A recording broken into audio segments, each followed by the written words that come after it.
corporate finance and co-hosts a chapter of Capitalism Morality in Calgary with his partner, Darcy Garreau.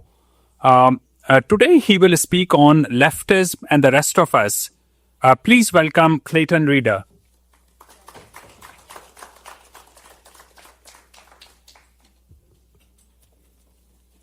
Thank you for your attention, everyone. Grateful to be here at Jayant's event. Humbled to be included with very interesting speakers. And as Jayant said, the following is entitled Leftism and the Rest of Us. So there's two questions. What is the leftism and what is the us? Are you now all implicated in what I'm about to say before I've even really started to talk?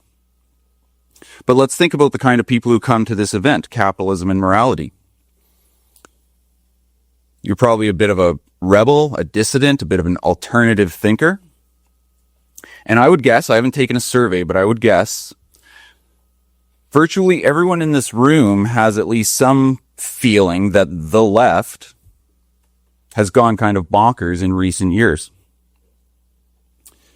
If you're in this room, you probably care about liberty, and you probably think this strange force of modern radical leftism is bad for liberty.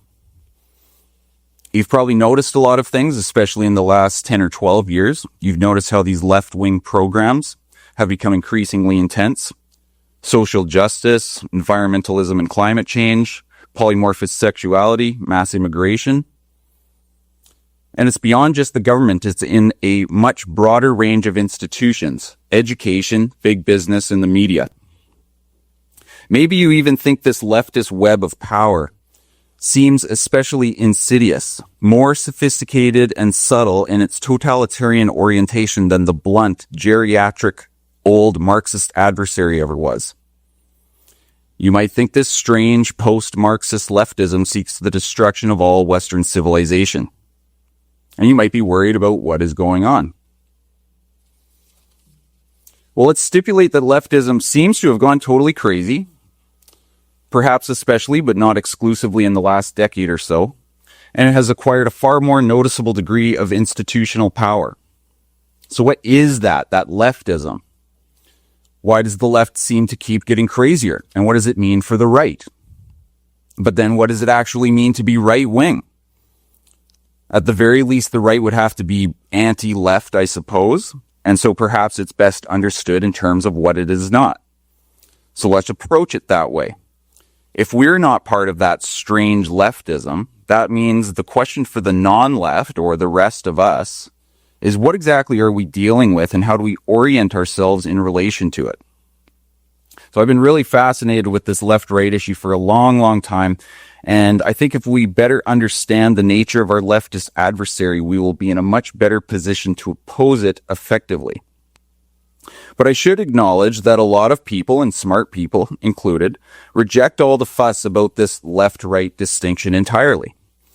They see it as artificial or incoherent or a contrivance used by the regime to divide and conquer. And you can see their point. It's amazing that this most basic distinction in modern politics has people so invested, but it seems so slippery. Even if you regard the distinction as legit somehow, the explanations for what exactly they break down to isn't always good. Might seem straightforward, but a lot of the distinctions proposed come apart when scrutinized. Reaction versus revolution, tradition versus change, authority versus freedom, hierarchy versus equality, selfishness versus altruism, independence versus solidarity, capitalism versus socialism, individualism versus collectivism. A lot of these intended definitions fragment and fall apart upon analysis. Yet some of the distinctions seem to point to something deeper that makes sense. And that's not the only problem. It often seems like today's right is yesterday's left. Now look, there's some people, they literally argue that a guy like Pierre Poilievre is an extreme right-wing guy. And I mean, he's obviously not. But if you dropped him into Canada 100 years ago, they would think he was a pretty progressive dude. And you get weird stuff like Trump being a far-right dictator, supposedly, even though you could make a strong argument that he's more left-wing than Bill Clinton was in 1992. Even Germany's National Socialists, conventionally held up as the most right political force ever, would be seen as crazy revolutionaries bent on destroying society 100 years prior. And I would even say a lot of so-called far-right people today are recycling an assortment of older left-wing ideas that the left ditched for more radical positions a long time ago. So it gets messy, it gets confusing. The crazy philosopher Nick Land said this: right and left are every difference that has ever been conceived, if not yet, then in the near future. If these signs mean anything more than the war continues, like black and white distinction between chess pieces, no one has yet convincingly shown us why. So I don't totally agree with that. I mean, I think the signs do mean something more, and there are hints of it in our previous observations so far. But it could be that the tension and frustrating ambiguity that is part of this, is part of this meaning, in the distinction or dynamic between right and left. And the intuition can be so basic we don't even really think about it. So if I hold up my right arm, I'm holding up an arm, but it's on your left side. When you go to shake a man's hand, your right arm crosses over to your left side, but it's taking his right hand. You might think of the fundamental Eastern symbol, the yin-yang. It's like two teardrops fitted together, black and white. But remember as well, there's a little black circle in the white half. There's a little white circle in the black half. Two principles that are in conflict and yet somehow complementary. So there is a conflict there in left versus right. Maybe with some possibility of reconciliation or synthesis, maybe not.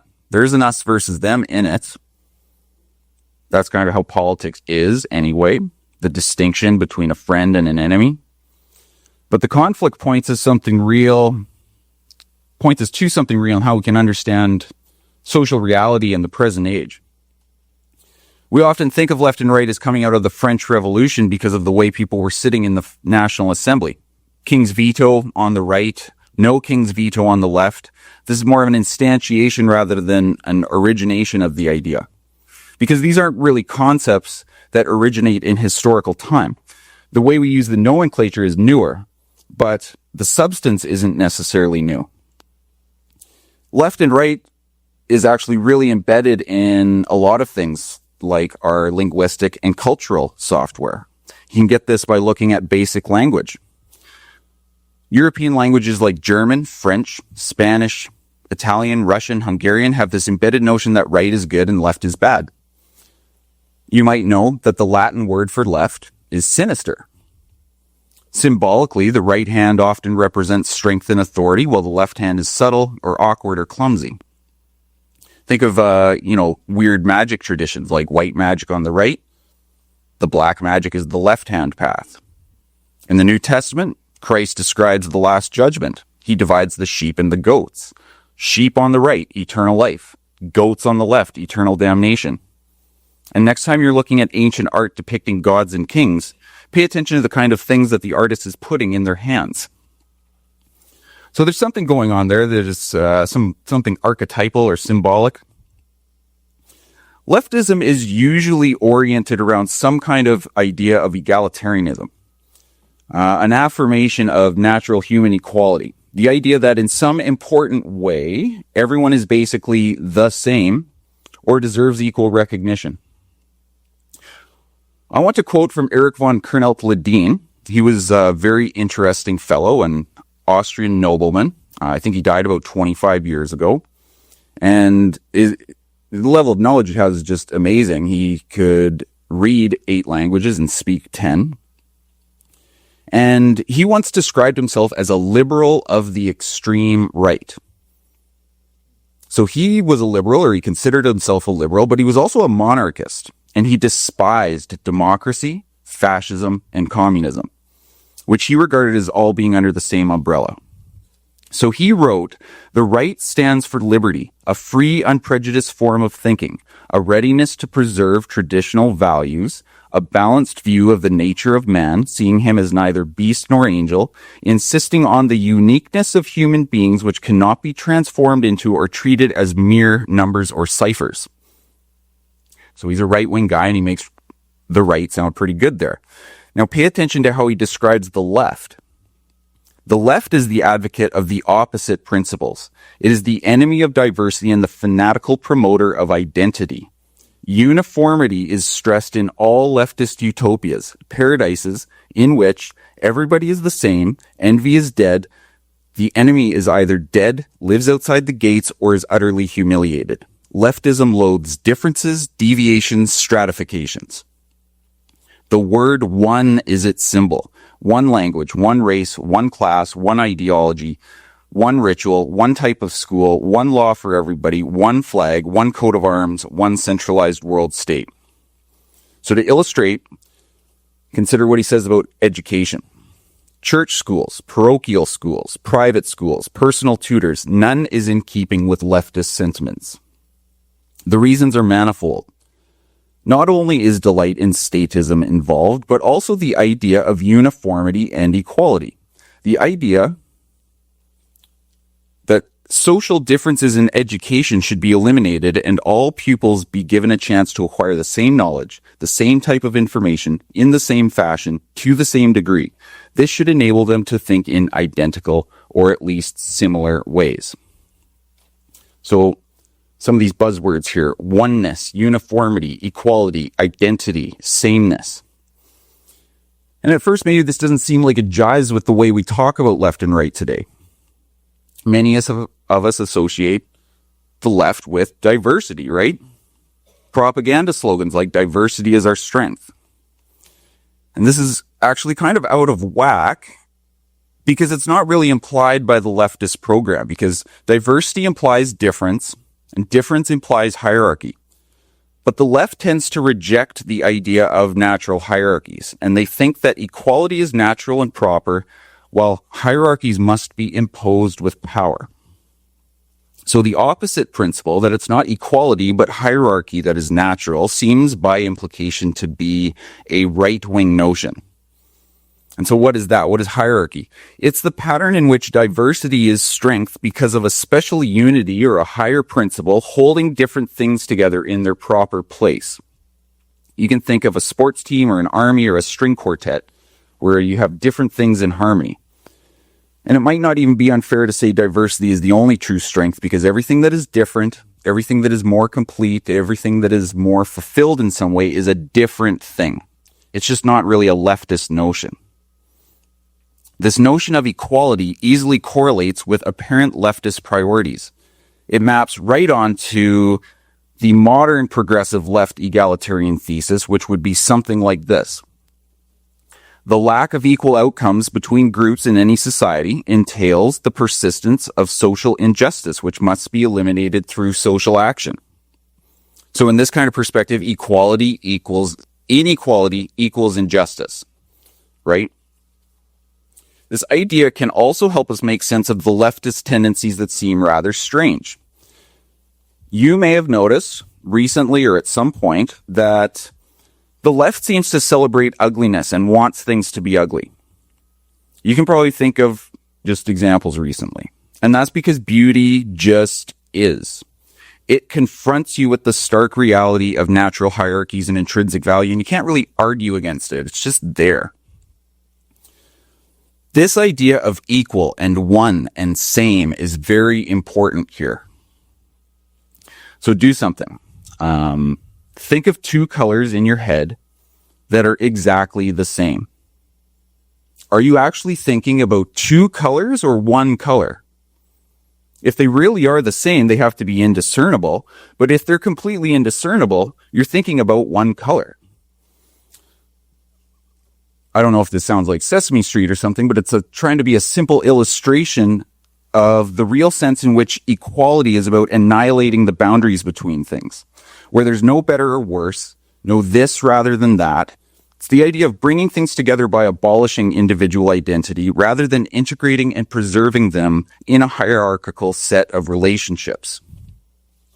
So left and right, I think, are best understood in terms of equality and hierarchy. In more ancient terms, you might say chaos versus order. And from this, we can start to see why leftism seems so crazy and dangerous. So leftism obviously has the most institutional power in present terms.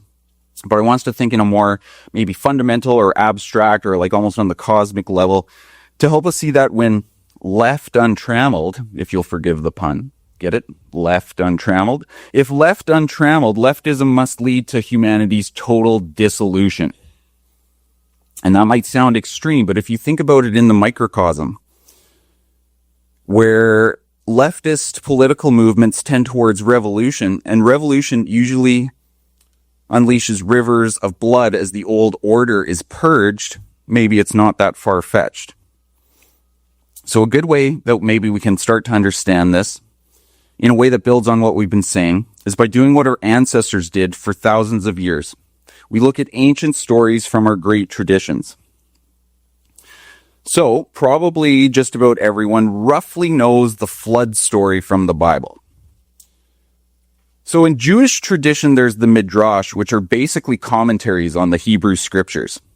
And in one such commentary on the book of Genesis, the rabbis are pondering why the generation of the flood was punished in such an extreme way. We are told that the flood destroyed all of humanity apart from Noah's family. And so that's interesting because, of course, there's lots of judgments in the biblical story. There's the plagues on the Pharaoh, on the gods of Egypt. There's the destruction of the Canaanite giant tribes. There's the Israelites themselves getting retribution from God on themselves. But there's no example that seems as hardcore as the flood. Even the next great spiritual rebellion in the primeval history is the Tower of Babel, and it's kind of hard to understand what's going on there, but it seems almost like a trip to the fairy godmother's house compared to the flood, which is so intense. So why was it so crazy? What the heck were the people doing? The Rabbi Eliezer offered an extremely interesting answer. He said the flood's generation reveled in theft to the point of erasing every boundary, stripping the world of limits so they could pillage at will. If I may put this in more libertarian terms, he's essentially describing total interference with and aggression against private property. Something like socialism, maybe? Does that mean the flood was caused by the frickin' commies? Okay, I don't want to read too much into it, but let's just emphasize that private property is fundamental to liberty and justice and order. It also necessarily implies inequality.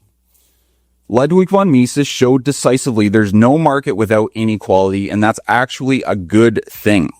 On the market, people have more property to the degree they serve their fellow man and create value more effectively. So it's a rather wholesome kind of hierarchy that emerges from that. It's easy to understand the leftist disdain towards private property. It's part of its egalitarian commitment. Envy is sort of like considered the classic leftist sin. Income inequality is a huge moral priority for them. They hate that some people have more property than others. And we've seen this leftist pathology play out in history's bloody communist revolutions, producing mountains of corpses. We've seen all these cases of collective ownership as utterly destructive to humanity. And as Mr. Kinsella said, Hans Hermann Hoppe even argued in his classic a priori argument about private property ethics that living by the socialist property ethic is a logical, practical impossibility, because if it could actually be followed in a consistent way, everyone simply dies. Anyway, back to the flood. So we might ask where the rabbi got this idea about theft, because it's not explicitly in the text of Genesis chapter 6. But this notion of extreme eradication of boundaries fairly naturally comes from even older understandings of the story. In more ancient traditions, we have rebel angels, sons of God, B'nai Elohim.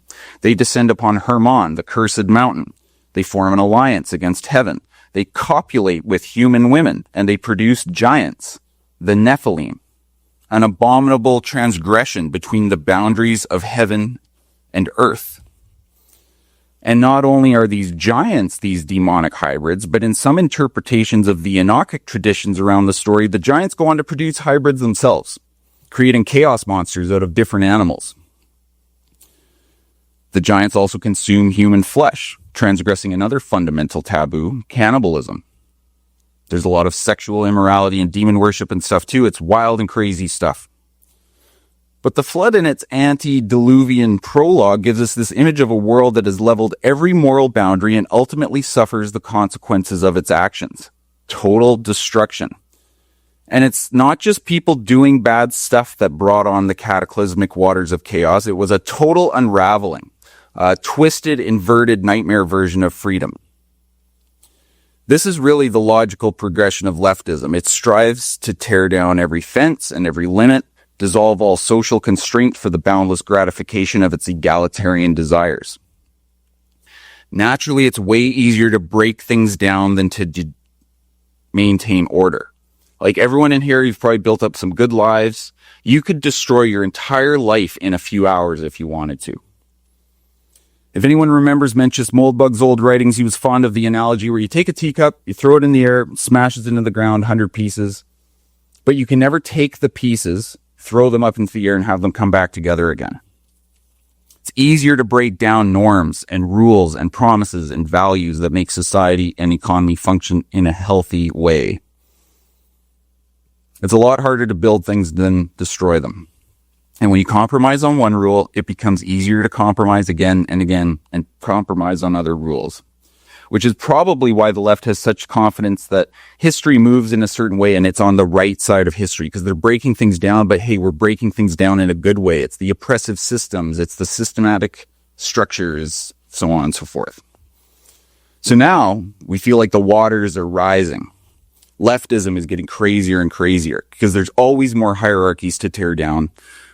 There are more boundaries to dissolve, more and more norms to throw in the trash, more lines to cross. And every time somebody says, wow, the left has really gone too far this time, the pendulum is swinging back. We soon learn that there really is no too far in the leftist pathology. They cannot, in principle, draw a limit for themselves. It must tear down everything. But without hierarchies that bind us, without difference, without unity and diversity, without logos, there's no meaning, no order, no identity, no higher values, no liberty, no responsibility, total breakdown, the abolition of man. And by the way, that might help us make sense of all this interesting research that's come out about how more left-wing people tend to have higher rates of mental health problems. Just something to think about. Nicolas Gomez de Villa said, hierarchies are celestial, and in hell all are equal. So in cosmological terms, we're talking chaos. In terms of physics, it's entropy. Religious terms, it's the waters of the flood. And again, I feel like the waters are rising. You might feel the same way. So what happens when this leftist tendency towards chaos of equality encounters Western liberal social democracy? Well, liberalism is a philosophy that arises largely as an extension of English traditions around the rights and obligations of Englishmen. But it didn't really remain just this thing that comes out of concrete historical phenomenon linked to people and tradition. The articulation of the rights and liberties of the English was universalized to the rights of man by philosophers like John Locke. But as Hans Hermann Hoppe points out, the universalization gets kind of crazy. The ancient ideas about rights and obligations get confused and transformed into a vehicle of egalitarianism under the heading of equality before the law. Quote, once a government has been assumed as just and hereditary princes ruled out as incompatible with the idea of universal human rights, the question of how to square government with the idea of universality of human rights arises. The liberal answer is to open entry into government on equal terms to everyone.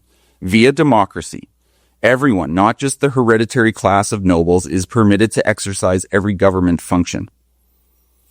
So elsewhere he says one man, one vote, combined with free entry into government, democracy in other words, implies that every person and his private property becomes within the reach of and is up for grabs by everyone else.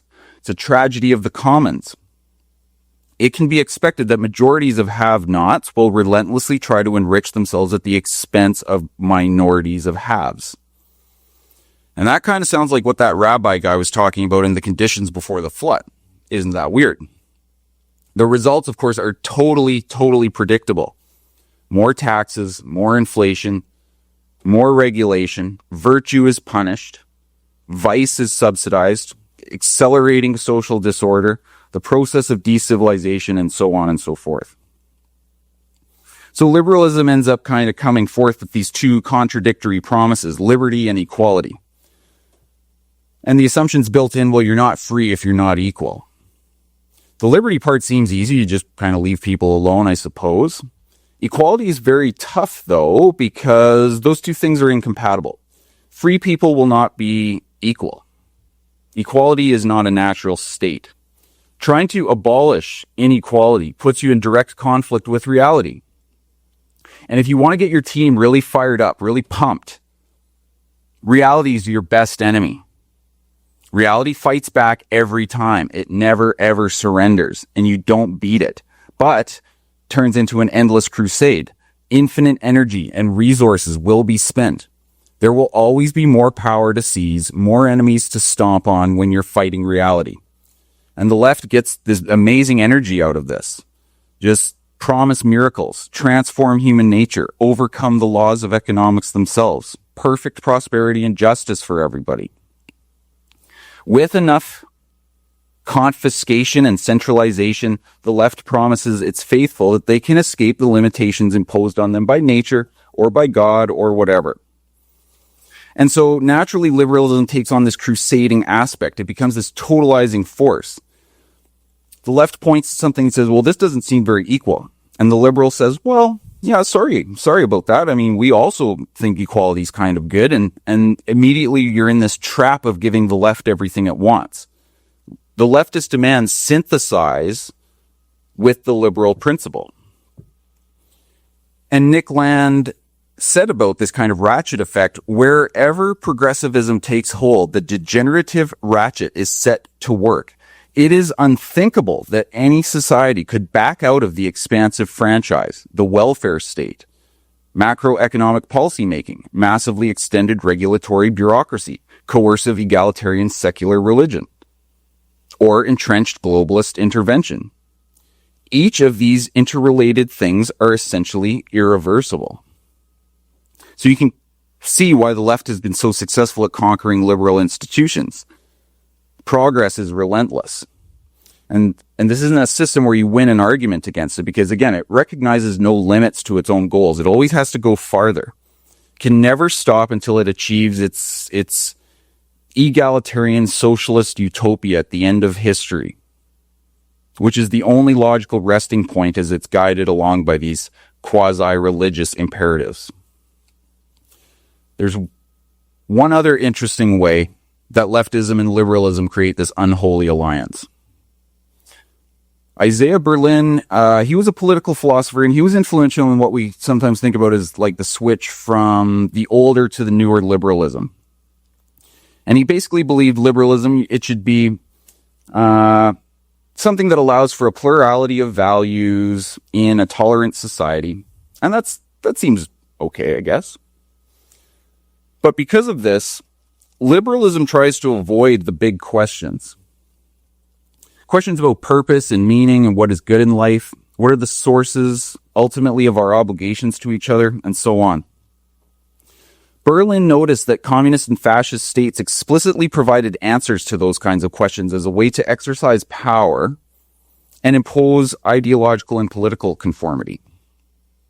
The liberal state was to try and avoid dealing with those questions.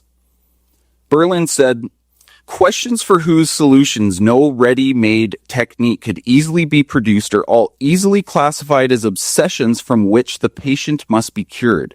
The worried questioner of political institutions is thereby relieved of his burden and free to pursue socially useful tasks, unhampered by disturbing and distracting reflections which have been eliminated by the eradication of their cause. So basically he's saying, you don't have to worry about these big questions, you just become useful to the system. And the system so kind of becomes its own purpose here. By avoiding the deeper questions, the liberal state doesn't really make them go away and leaves a vacuum to be filled. There's no such things as neutral institutions. There's some value system that's always going to operate there. Bureaucratic power strives for this sort of mechanical utilitarian efficiency, void of moral content. And it's supposedly guided by experts. Trust the experts, right? Everyone here trusts the experts. In the objective discipline called public policy. And remember, public policy is in the public interest by definition.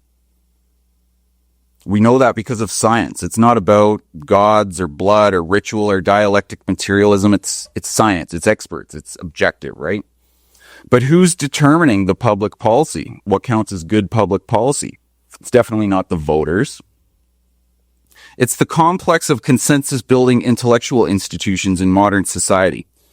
Journalism and academia, called the cathedral in some circles, much like how the Roman Catholic Church formed the de facto societal consensus in the Middle Ages. These are the narrative-forming institutions in society that fill those deeper questions with their own answers.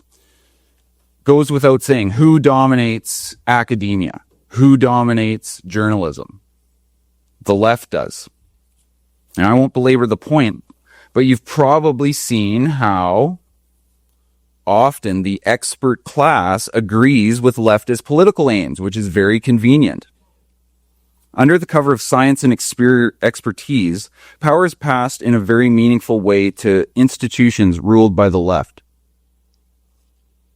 These are basically the left's religious seminaries that mold and train the ruling class. Berlin points out this is very similar to how the Soviets managed their problems. They deduced answers from objective, scientifically demonstrated premises that they've determined for us.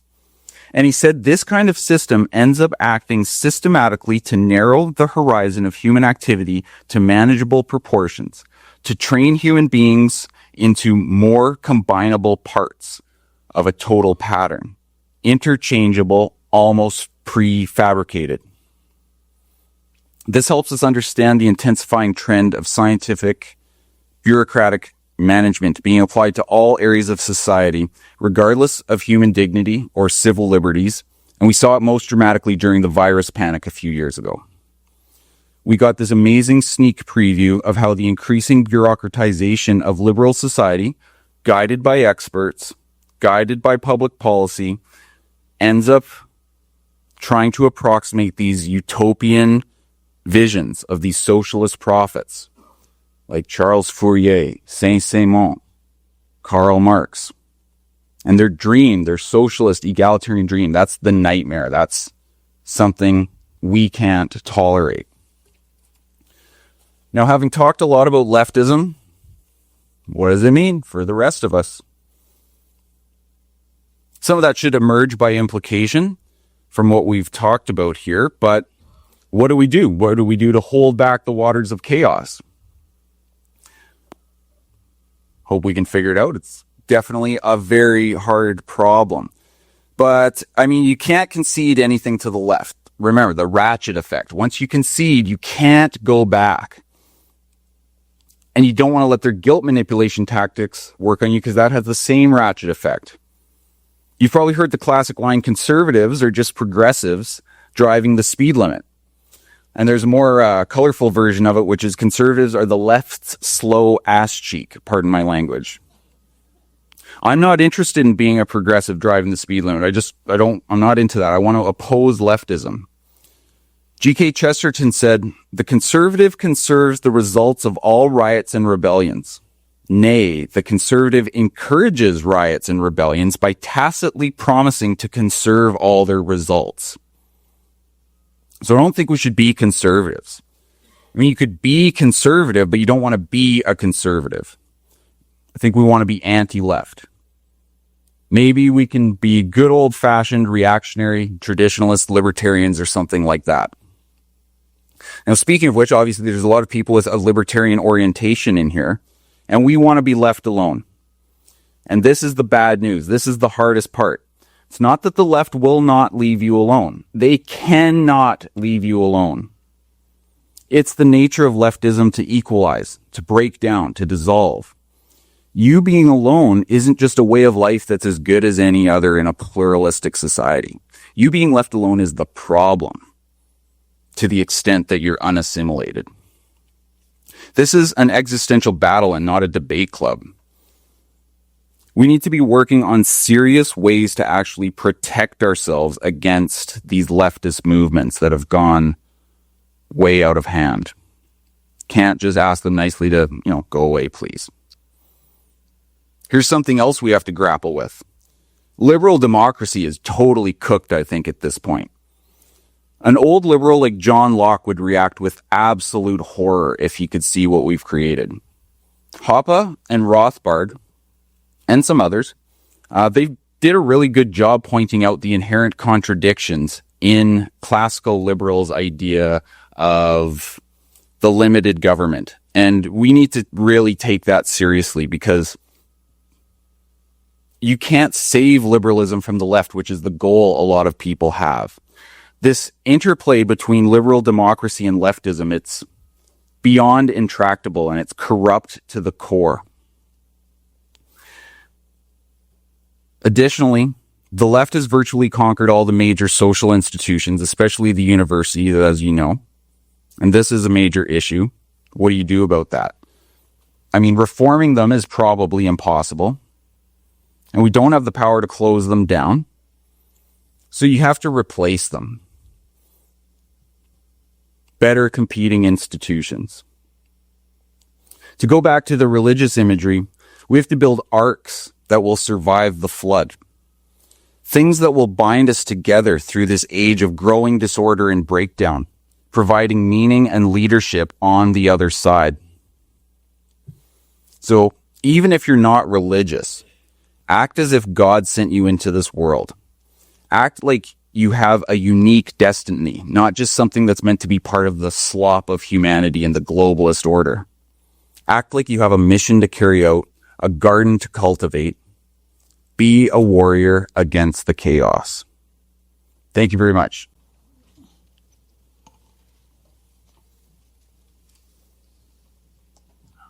A quick one. Oh, yeah. Well, thank you very much. Yeah, I agree with a lot of what you said. And, well, I think that's why we really need to encourage us to be gatekeepers. Like, there's a very small percentage that can shift the mindset. I belong to, it's called Kingdom Initiatives. And he's a business person who is teaching that 6% of a city's business taught in the, his foundational way of doing business, he's a billionaire, can shift the whole city. So 6%, that's a very small percentage. And it's always been a very small percentage of people that have shifted many, many different things. And I think that to me is a very encouraging is that, so we do what we have to do, even if, you're one single person, but that's, I was just talking with someone else about that single drop that just ripples. And so I think, don't be afraid to aim high to be one of the gatekeepers on some of those influential places. Yeah, I love the idea of gatekeeping. It's part of what inhibits that ratchet effect, because again, once you concede, you don't get to reverse. You are stuck there until the next ratchet takes you farther down the progressive path. And the whole idea of the critical minority for changing society. I mean, I don't know if we can change society per se, and if it's more of a matter of being ready for whatever comes next, being leaders or pillars in the community, so that when things transform out of this current age, we're prepared for it and we can help people. But the minority is a big thing. It's not just, people might be familiar with that study from a while back where they said something like, yeah, it only takes a single digit percentage to change society. And it makes a lot of sense, but that tiny minority has to be kind of in the upper echelon of society. It has to be kind of part of the elite. Slavery is the perfect example. You've got the weight of history behind slavery, and you think, why would we ever get rid of slavery? Tiny, tiny, tiny minority of British people, basically, and they were in the elite. They're like, this is kind of immoral. This is pretty unjust. We should deal with this. And they basically undermined an institution that goes back as far as humanity, and something really to take seriously, like about what you can do, but also you can't be at the bottom. You have to try and get some influence and some wealth and some ability, again, to control things.